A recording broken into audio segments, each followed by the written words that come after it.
श्रावण महिना आहे, कुळदेवीची सेवा आपण केली पाहिजे. काही मिनिटाची सेवा सांगते आहे, ती तुम्ही नक्की करा. सेवा कोणती? एक वेळा श्रीसूक्त वाचायचं, त्यानंतर फलश्रुती म्हणायची. मंत्र पण म्हणायचे आहेत. मंत्र कोणते? फलश्रुती म्हणून झाली, त्यानंतर मंत्र म्हणायचे.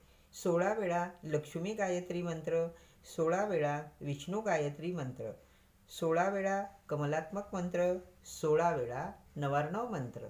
याचे सर्व व्हिडिओ आपल्या चॅनलवर सविस्तरपणे अपलोड केलेले आहे. मंत्र म्हणून झाले. सर्वात शेवटी महालक्ष्मी अष्टकम म्हणायचं. महालक्ष्मी अष्टकम 11 वेळा तरी म्हटलं पाहिजे. जर 11 वेळा म्हणायला वेळ नसेल तर 5 वेळा म्हटलं तरीही चालेल. घरातली सर्व कामं आवरून घ्यायची आणि त्यानंतरच